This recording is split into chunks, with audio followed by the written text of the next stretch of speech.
You remarried a man with child. Look how defective you are. Today is the first day of school at the elementary school. I wanted to watch my child's shining moment with a calm heart, but I ended up running into my ex-husband, Michael. It felt like no time had passed in the 9 years as Michael started chatting up casually. Speaking of which, are you alone? Where's your husband? Was this a remarriage just to dump the kid on someone? You're being used, poor thing. Or are you just happy to have a child because you couldn't have one? Even if it's someone else's. Why do I have to be put down by someone from the past? I feel like I'm reaching my limit. But today is an important day for us.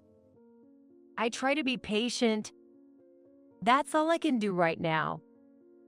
Despite my restraint, Michael ended up terrified of my serious husband.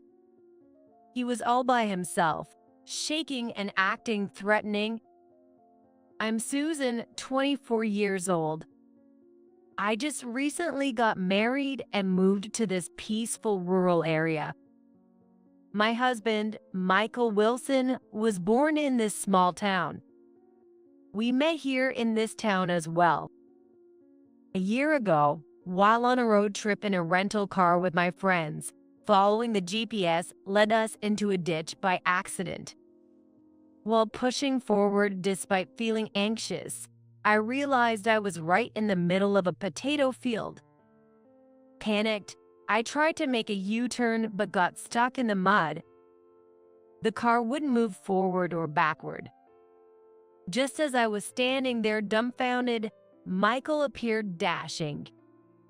He immediately called for help, and the car was safely extracted from the mud.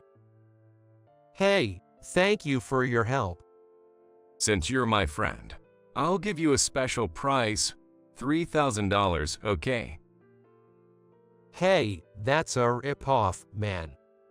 Michael joked around with his friend he had called for help, looking cooler than any man I had ever met. Thank you so much. Don't worry. I can't just ignore a cute girl in trouble, right? I treated him to lunch to express my gratitude, leading to dating and marriage. The town is a neighborhood of a slightly prosperous regional town. It's not quite rural, but it's pretty much the countryside. Michael's parents built a house next door to their own as a wedding gift for us, which has been incredibly generous. However, the area was surrounded by residential houses, and we needed a car to go to the supermarket or even buy juice. I was an inexperienced driver and wasn't very good at driving because of the previous incident when I got stuck in a muddy road, so I just tried my best to practice driving. I managed to get used to driving, so I was relieved when I got married, but I realized later that the problem was not my driving skill. Surrounded by his local buddies, Michael is very sociable. Michael and his friends love barbecue, so our backyard often becomes festive, with 4 or 5 guys frequently gathering. Hey Susan, we're out of beers. As my wife, pour beer to everyone without being told, right? It's not even summer yet, but this morning's news was warning about heat stroke. It's an unusually hot day for the season. And here I am, endlessly flipping meat in front of the barbecue grill. My makeup is melting off with sweat. Susan, where are the drinks? And they's no meat either. I really want some spare ribs. How long do we have to wait? If it takes this long just to grill at a barbecue, how many days would it take you to make a regular meal?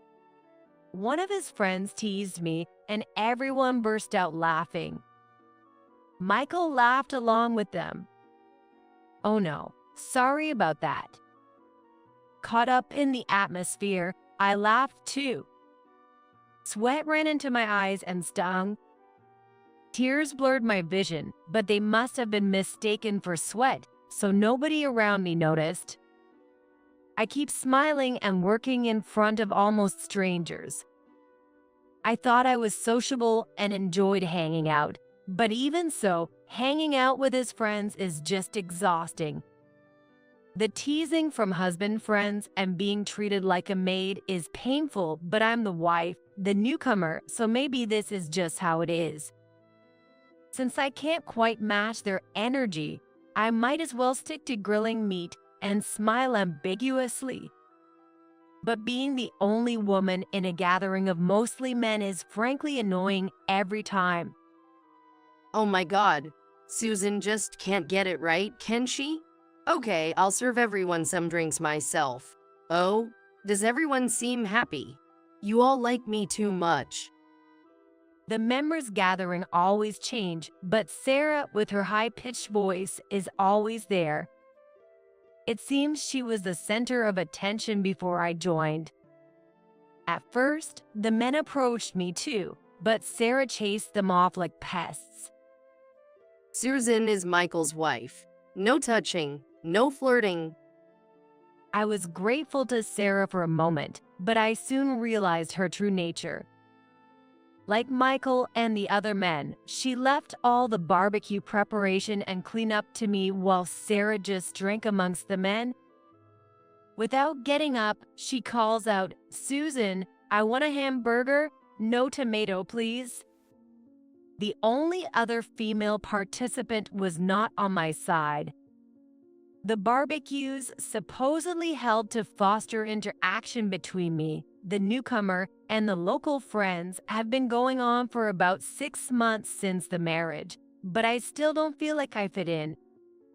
This time's barbecue was just another session of listening to a friend's tall tales. So there I was, taking down 100 things all by myself. And guess what? By my bare hands. Could that fight even be realistically possible?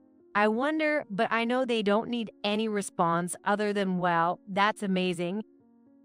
After the barbecue wraps up and everyone has gone home, I still can't relax. Don't believe that story from him. It was actually me who showed up when he was getting beaten up and took down those guys. I just don't say it to give him some credit. Everyone in this town used to tremble just hearing my name, Michael. Even folks from the next town over were scared of me. Funny, right? I'm usually so nice. After enduring his friend's heroic stories, Michael now turns to regale me with his own. Again, no response is allowed other than, "Wow, that's incredible." I'm more tired of listening to their heroic stories and Sarah's queenly behavior and the actual serving at the barbecue.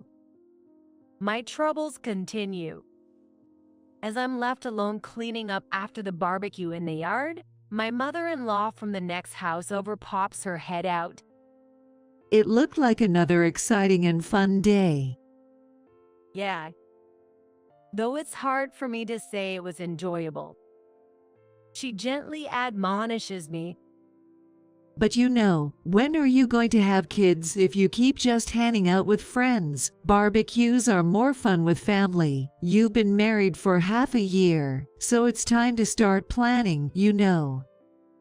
Susan, you'll be 25 soon, right? You should start thinking about having your first child soon. Or by the third, you'll be an older mother, right? You know, Michael's turning 27 in August, so why not try to get pregnant before then?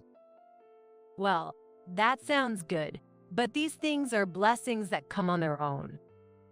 I fumble my words, but my mother-in-law cheerfully replies, Don't worry, dear. At 25, you can still have kids easily. A girl would be nice first since they are easier to raise, then a boy. The third one can be either. You're so pretty, Susan. I'm sure your kids will be adorable too. Oh, I can't wait. It seems there's no malice in my mother-in-law's words. Actually, I've grown quite tired of hearing this too. Just like Michael's friends and his heroic stories, my mother-in-law also gleefully talks about her future grandchildren. It's been 2 years since I married Michael. Michael's friends used to hang out with have one by one gotten married and had kids, and the group's numbers are dwindling, but the festive barbecues continue as usual. And yet, I still haven't had a child. Nothing has changed from 2 years ago, except the attitudes of those around me. Michael and his friends increasingly took me for granted, using me without any hesitation. My mother-in-law's comments have become clearly more pointed. Michael will soon be 30, and you're 27, right? It wouldn't be odd if you had 2 kids by now. Poor Michael. Why won't you make him a father? If I could, I would love to be a mother, but I haven't gotten pregnant even once in these 2 years. I wanted to get tested at the hospital and undergo fertility treatments if necessary, but my mother-in-law and husband strongly opposed it because of how it would look to others. The once cheerful mother-in-law now calls me useless. As Michael's wife, it's expected that I handle all the household chores perfectly, work part-time at the factory during weekdays, and entertain Michael's friends on weekends. In the early mornings and late afternoons, I also help out with my in-laws' business without pay, so there's hardly any time to rest, and it's pretty tough. Despite working so hard, it seems I'm useless if I don't have a child. If only I could have a child.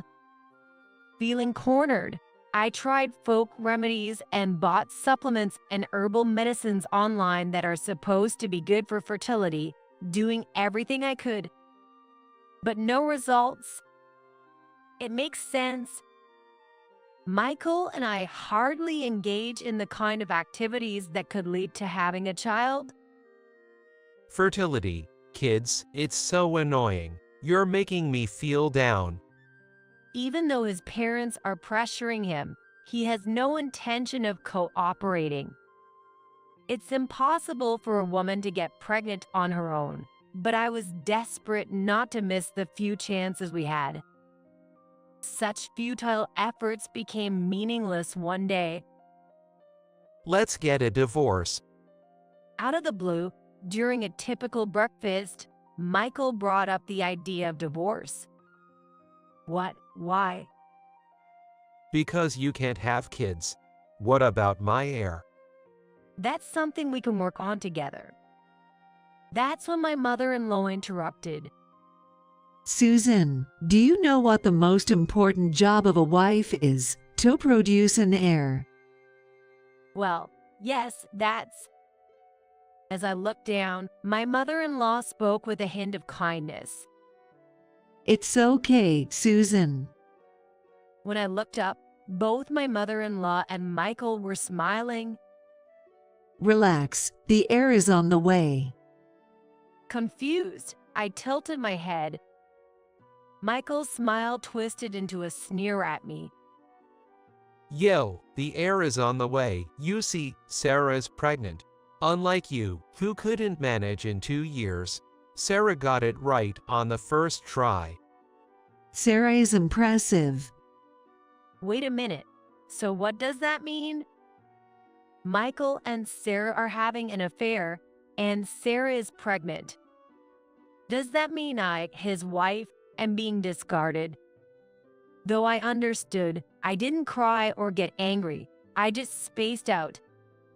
My in-laws, excited about their first grandchild, handed me $10,000, and the next day I was kicked out of the house. Surprisingly, Michael, my in-laws, and even Sarah came to see me off. I'll do my best to have a healthy baby. Susan, don't despair just because you're infertile. Even without kids, life can still be good. Take care, bye-bye. Without waiting to see me off, my in-laws and Michael, along with Sarah, went back into the house I had lived in until just yesterday. It's been 9 years since I was unilaterally divorced, and I'm now 37 years old. Today, I dressed up more than usual, wearing a bright colored skirt. Today is the first day of school at the elementary school. Many flowers decorate the schoolyard, celebrating the start of the new students. Parents and students had gathered in the classroom. Is that Susan? I was enjoying the moment with my digital camera in hand, but a voice from behind made my spine chill. It's a crude voice and suitable for a day of celebration. The owner of the voice forcibly peered into my face. Well, it really is Susan. What are you doing here? Why are you at my school? Hey, don't ignore me. Reluctantly, I looked at the cheerful man. The man I met eyes with was undoubtedly my ex-husband, Michael. No way, it really is Susan. Why are you at our school? Oh, we often get emails about suspicious people at school, but Susan as a suspicious person? Next to Michael was Sarah, unchanged even after 9 years. She was dressed in a flashy miniskirt suit, appropriate for a nightclub, with her hair done up extravagantly. I didn't want to be associated with such people and be thought of as the same kind. I'm here because it's my child's first day at school. Without turning around, I said just that, and Michael and Sarah burst out laughing. Did you hear that? She says it's her child. Infertile and all. Scary. Definitely a suspicious person, infertile and all. The classroom was somewhat lively, but their voices were louder than anyone else's. Unable to bear it, I spoke up. I remarried after we split. Class is about to start, so please take your seats and be quiet. I said coldly and decided to ignore them from then on. Well, you remarried a man with child. Look how defective you are. Incredibly, Michael and Sarah sat next to me. Sarah smugly lifted her chin and stroked her belly. Glancing over, I noticed her belly was rounded, just like 9 years ago. Without anyone asking, Sarah started blabbering. Oh, notice this. It's the 5th one in here. The one entering today is our 3rd child. It's so easy for us to have kids. Sorry to the infertile Susan. I focused straight ahead, but Michael annoyingly poked me and intruded familiarly. Don't ignore me, so you're alone. Where's your husband? Did your remarriage partner dump the kid on you? I see, your husband must be a loser. I just came to watch my child's proud moment, yet why must I be belittled by someone from the past? I feel like I'm reaching my limit. But today is an important day for us. I try to be patient. That's all I can do right now. Soon, the class began. When the homeroom teacher appeared, they began to fuss. However, as expected, they were quiet during the roll call. But I was appalled to see them looking bored and playing games on their smartphones. It's sad to see parents who should be role models for their children acting this way. They were so absorbed in playing games on their smartphones that they did not listen to the principal's greeting at all. Well, I got a rare item in the game. Look. We aren't even friends, but Michael casually spoke to me. Even a whispered conversation stands out in a quiet setting, and I didn't want to be dragged into it. When I didn't respond, Michael nudged my shoulder with a bored expression. What's with that look? Is it fun attending a stepchild's school?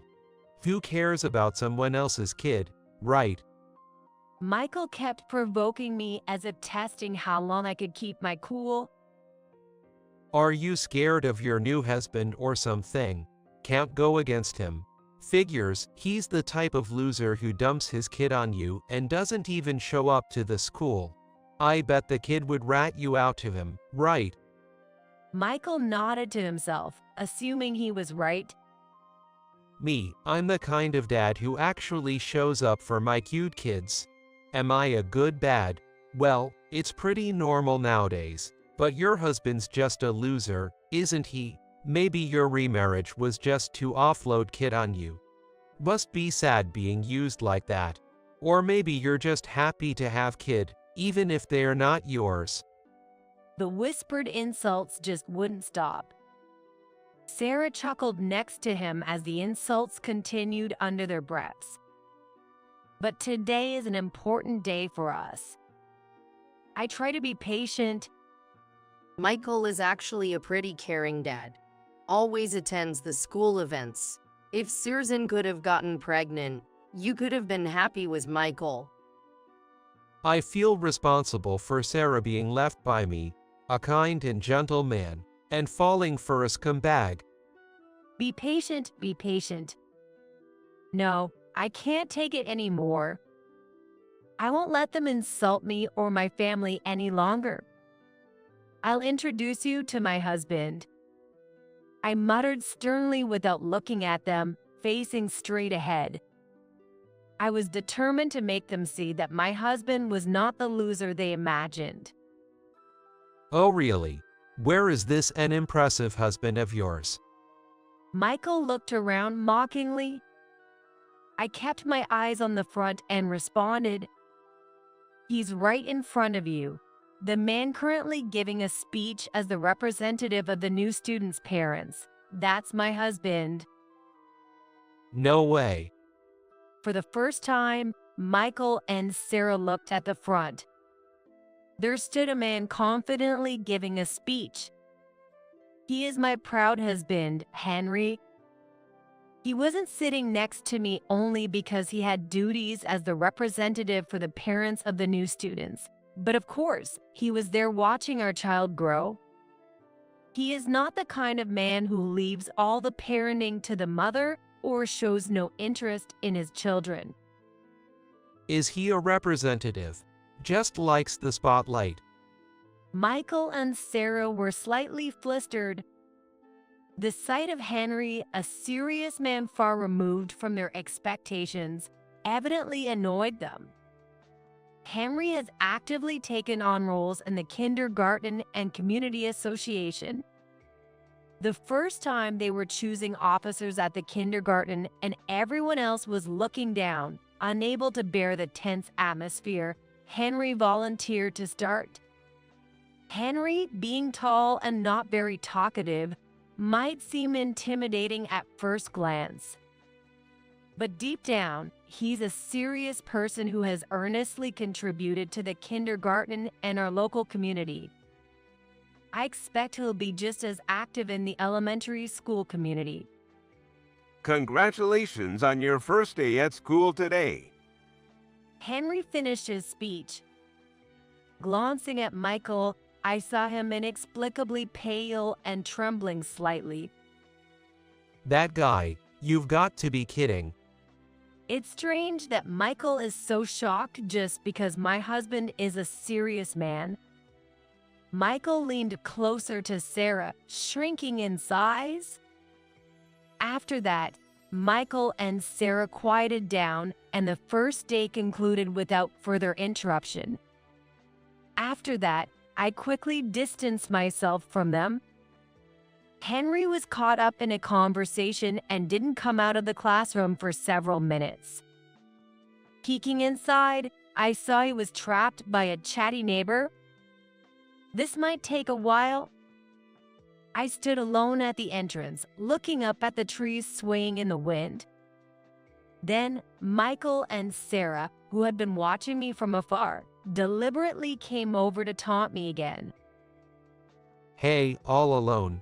That guy earlier being your husband must have been a bluff. Look, there's your so-called husband in the classroom with his real wife, see? I knew it was weird to think he was your husband. embarrassing yourself with lies. We're so in love that you must have felt the need to show off, right? It seems they've reset to their original assumption that I'm a poor woman deceived by a worthless man, despite what I said. Anyway, our kid was the cutest out there today. Michael bragged, arms crossed and eyes closed, reminiscing about his child's growth.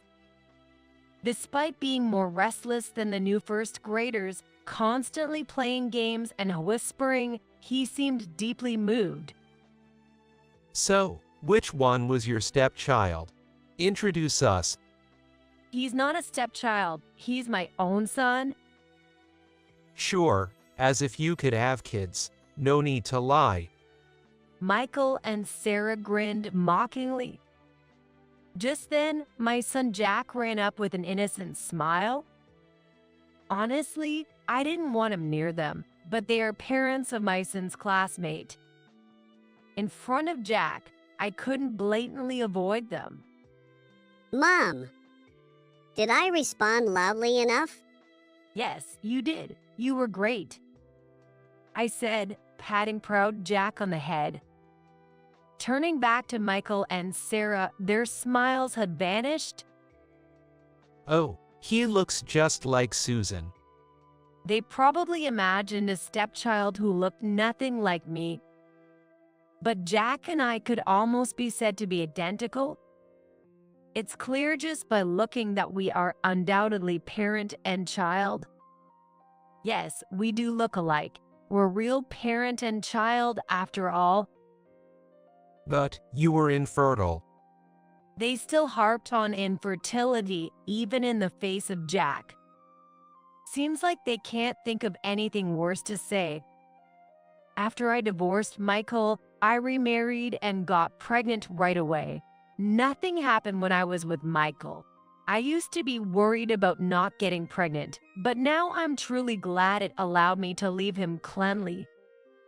Deprived of their material to demean me, they glared at me with faces like they were chewing on bitter bugs. Chins pulled in, eyebrows furrowed, and mouths moving as if they were chewing gum, they stared me down. He's scowling like a gangster. I urged Jack to head back to class quickly. Never thought I'd face such juvenile behavior from parents in their 40s. These days, outright delinquents are rare, and people like Michael and Sarah are practically an endangered species. What? So you're saying it wasn't you but Michael who was the problem? Just so you know, all 5 of our kids are Michael's. No lies. Suddenly, Sarah lashed out. I knew from the start that a proper conversation was impossible. Interacting with them is just a waste of time. However, as I tried to walk away, ignoring them, Michael grabbed my shoulder. Getting smart with me. I didn't want to be disturbed by Michael, who I had severed ties with 9 years ago. As I was about to shake off his hand, Michael was suddenly overshadowed by a dark figure. When he turned around in surprise, there stood Henry, imposing and silent.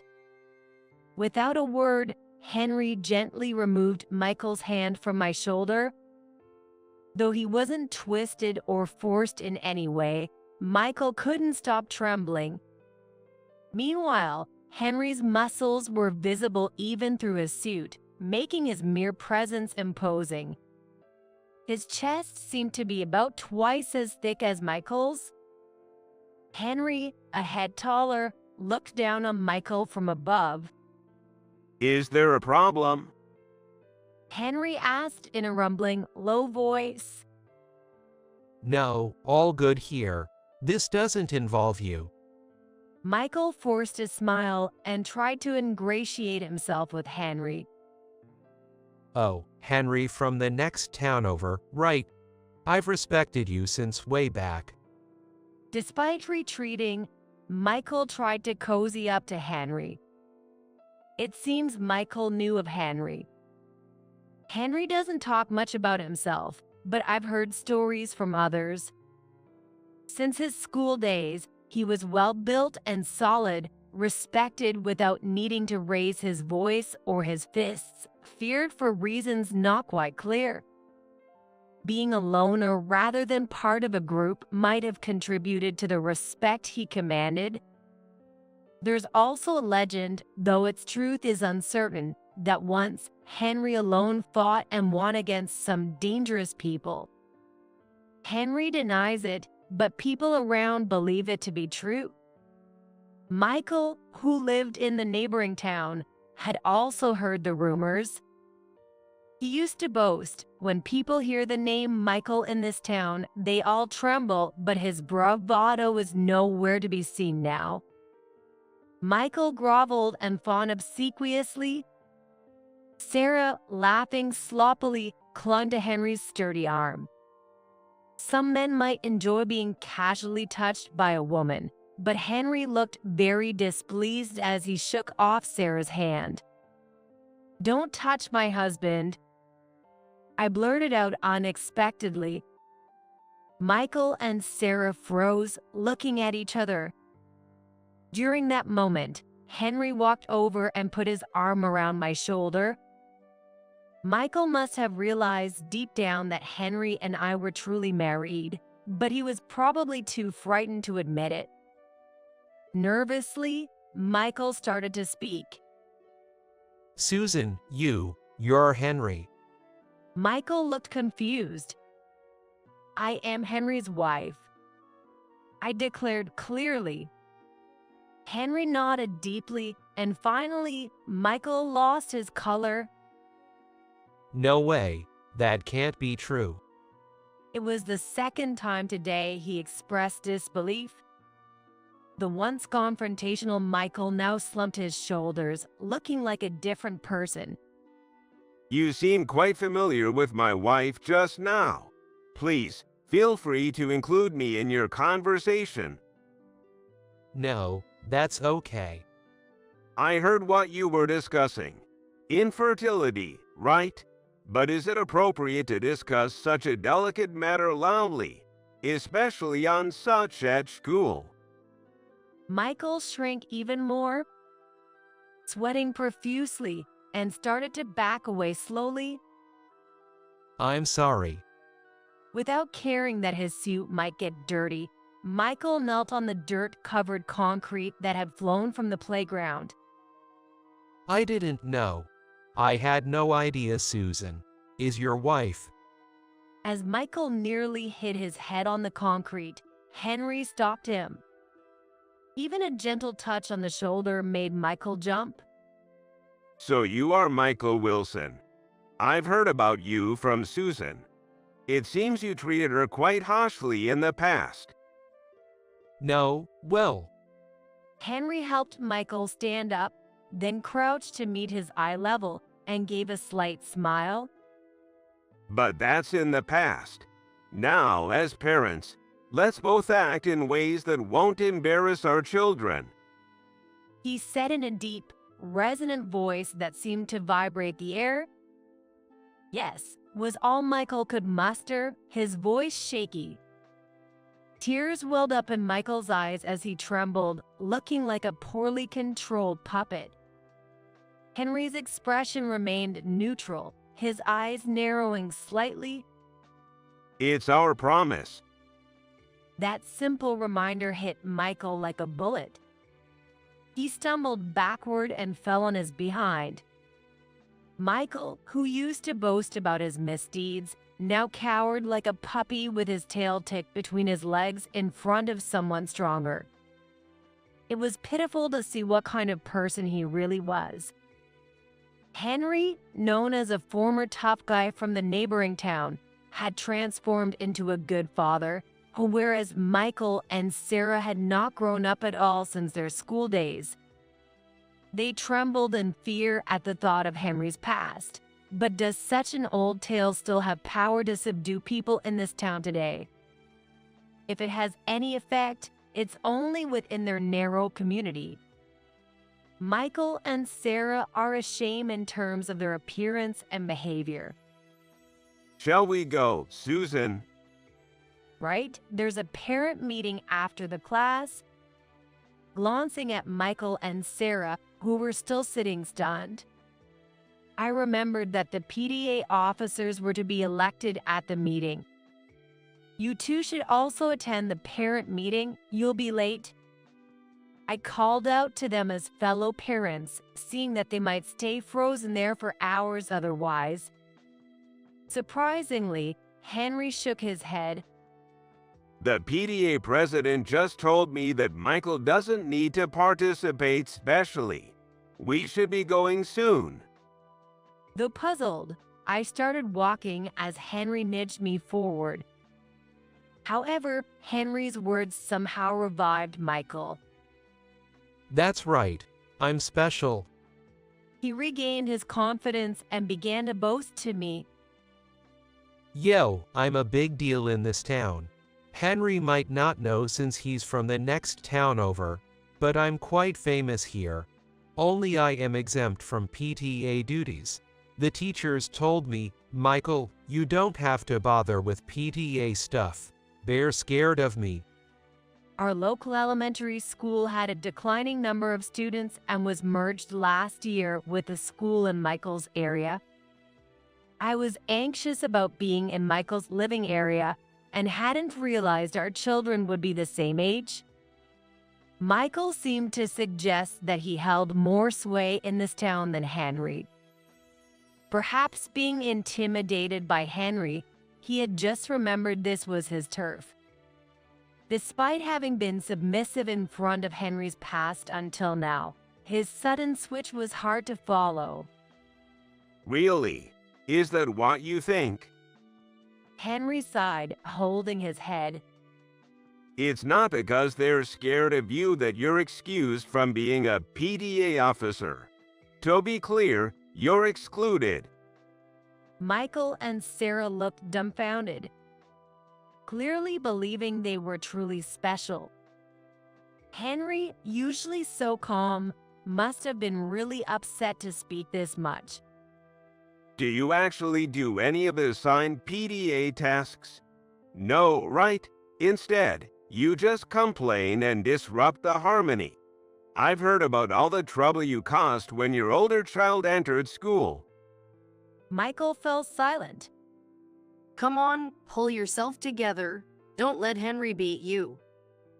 Sarah shook Michael, who was twitching nervously. Henry caught Sarah with a stern look. And you, Sarah, is it true what they say, that you neglected your children and PTA duties, too busy flirting with fathers you liked? Sarah also fell silent. Looking down at them, Henry continued. They said it was a hassle to deal with PTA stuff, and thanks to you saying that, everyone, teachers and parents alike, agreed it's best if you don't get involved. Normally, there would be complaints about such unfairness, but there's not a single objection. That's how much of a nuisance you both are. Some parents listening nodded in agreement. Those with older children apparently knew of Michael's bad reputation. Michael's face turned bright red. What? Don't spout nonsense. Even if you are Henry from the neighboring town, I won't forgive this.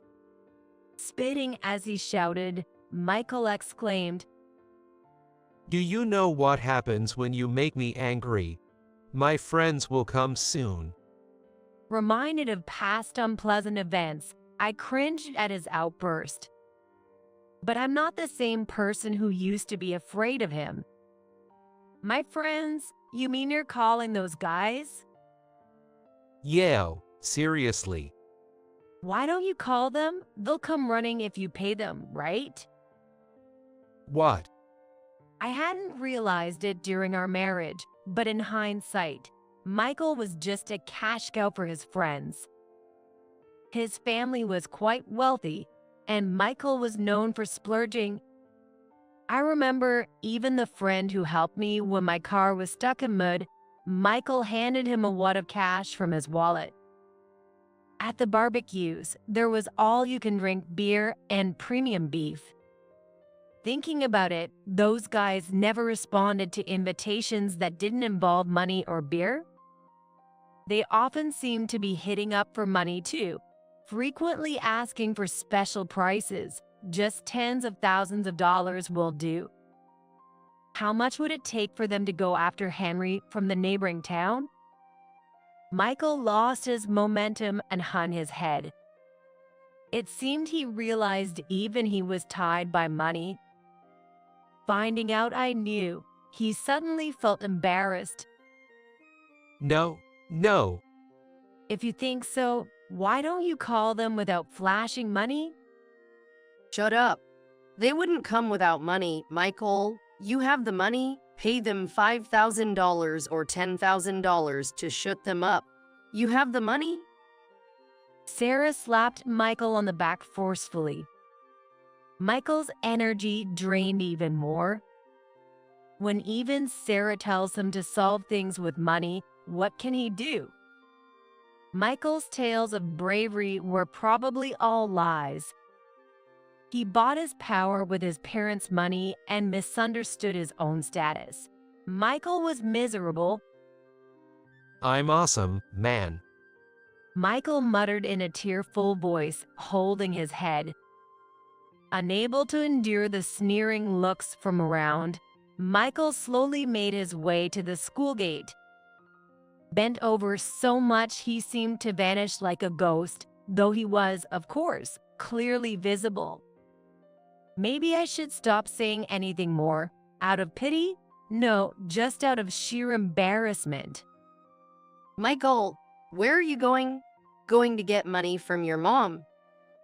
But Sarah, oblivious to the mood, shouted as she followed Michael. Henry and I exchanged looks with other parents around us, all sharing a wry smile.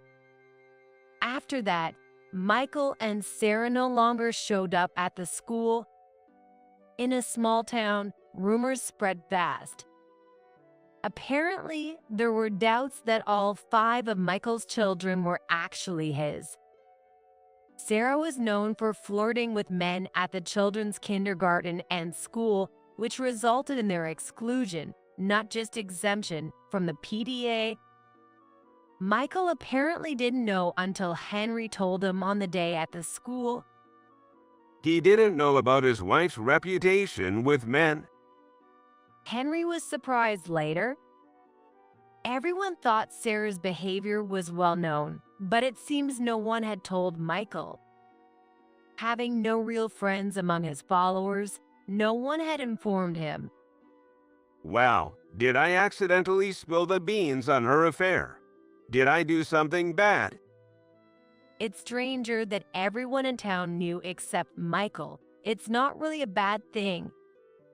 Weeks later, for some reason, Michael showed up at our house. In the countryside, addresses are easily obtained. I braced myself thinking he came to complain, but Michael was unexpectedly calm, as if a burden had been lifted from him. I got divorced. I was completely deceived by Sarah. She thought marrying me meant no more worries about money. Then, she just played around and ended up having a bunch of kids whose fathers could be anyone, and expected me to pay for everything. Funny, right? He laughed with a hint of self-deprecation. Sarah was kicked out, and now Michael's parents are looking after the children. Michael suggested a DNA test, but his parents refused, not wanting to admit anything bad to the public. They've decided to raise the kids as his family grandchildren. It remains unclear whether he even has the ability to father children. He is probably torn between wanting to reveal the truth and struggling to accept the reality. And now, my mom yelled at me for spending too much money, and I got kicked out too. I was afraid to hear more. We could start over, right? This time we don't even need kids. I just need the kind Susan to support me. The idea made me shiver. I stated firmly, I can't. Don't say that. Weren't we in love once? So, you mean since you've been abandoned by your wealthy parents, you can't survive on your own, so you need my support? His friends who used to hang around Michael are gone now that he has no money. That's why he came to me, thinking I might be an easy target. I'm definitely not. It's not about the money. I simply cannot bear to be near Michael as a person. Now alone, Michael is just getting by with part-time jobs in our small town. He doesn't have the courage to leave for the city even after all this. Meanwhile, Sarah quickly snagged a new man and got married, but it turned out to be a marriage scam, and she was swindled out of her money. Over 40 and drowning in debt. When will she realize that she can no longer afford to pick and choose men to play with? Her life, dependent on men, is predictably heading downhill. Despite all this, we'll soon no longer hear these rumors. We've decided to move as a family. It might be sad to leave the area where Henry grew up, but it seems he too feels it's time to go. Jack's class had only 18 students, and of those, only 5 were boys. Mom, at the next school there are 4 classes for each grade. There are over 100 first graders. I might make 100 friends. Isn't that awesome? Jack is looking forward to the new environment. There will surely be some difficult people in the bigger town. But we believe there will be even better opportunities and meetings.